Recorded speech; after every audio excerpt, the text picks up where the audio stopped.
ప్రియ సహోదరి సహోదరులారా, యూట్యూబ్ ఛానల్ను వింటున్నటువంటి నా శ్రేయోభిలాషులారా, ఈరోజు మంగళవారము. మరి సువార్త పట్టణంలో కానీ మొదటి పట్టణంలో కానీ చూస్తున్నాం. మొదటి పట్టణంలో హన్నా కన్నీళ్లతో ప్రార్థన చేసింది కుమారుని కోసమని, సంతానం కోసమని. దేవుడు ఆమె కన్నీళ్లను చూసి ఆమెకు సంతానాన్ని దయచేశారు. అదేవిధంగా బైబిల్ గ్రంథంలో మరి ఇక్కడ యేసుప్రభు ఒక అపవిత్రాత్మను పట్టుకున్నటువంటి మనిషిని చూస్తూ ఉన్నాడు. అక్కడ అది అపవిత్రాత్మని యేసు గ్రహించి ఏం చేస్తున్నారంటే, మరి తన యొక్క శక్తితో అక్కడ ప్రభు ఉపదేశం చేశారు. ప్రజలు ఆశ్చర్యపోయారు, ఎందుకంటే ప్రభువు అధికారంతో మాట్లాడారు.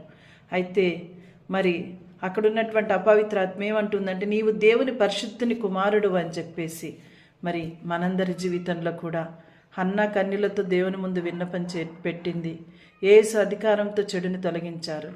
ఈ రెండింటిలో దేవుని యొక్క శక్తి పనిచేసింది. మరి ప్రియ సహోదరులారా, హన్నాలాగా మనకు కూడా బాధలు నిరాశలు ఉంటాయి. కొన్ని బంధనాలు, భయాలు, అలవాట్లు మనల్ని కట్టిపెడేస్తాయి. కానీ అవి అపవిత్రాత్మలే. కానీ ప్రార్థన, యేసు సన్నిధి, ప్రార్థన ప్లస్ యేసు సన్నిధి ఈజ్ ఈక్వల్ టు విముక్తి.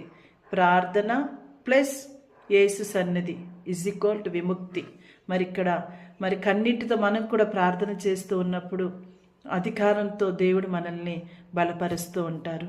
ఇక్కడ ఈరోజు మనం ఏం తెలుసుకోవాలంటే, మన కన్నీళ్లను హన్నాలాగా దేవుని చేతుల్లో పెట్టి మన బంధనాలన్నిటిని కూడా యేసు ప్రభు యొక్క పాదాల చెంత పెడితే తప్పకుండా అద్భుతాలను చూస్తూ ఉంటాం. కాబట్టి ప్రియ సహోదరి సహోదరులారా, ఈ దినము దేవుడు మనకు అందించినటువంటి వార్తను మరి మనం కూడా మన యొక్క జీవితంలో జీవించే శక్తి మనకి దేవుడు దయచేయాలి. మనలో ఉన్నటువంటి ప్రతి బాధని దేవుడికి చెప్పుకోవాలి. ఈ లోకంలో మనుషులు ఎలా ఉన్నారో తెలుసా?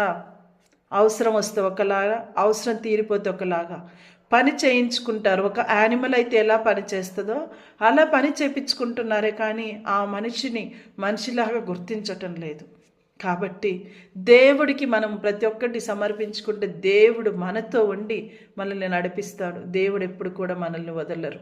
ఎందుకంటే ఈరోజు అపవిత్రాత్మతో ఉన్నటువంటి వ్యక్తి నువ్వు దేవుని కుమారుడవు అని చెప్పేసి అంటుంది. అప్పుడు ఆ ప్రభువు అధికారంతో దాన్ని గద్దించారు.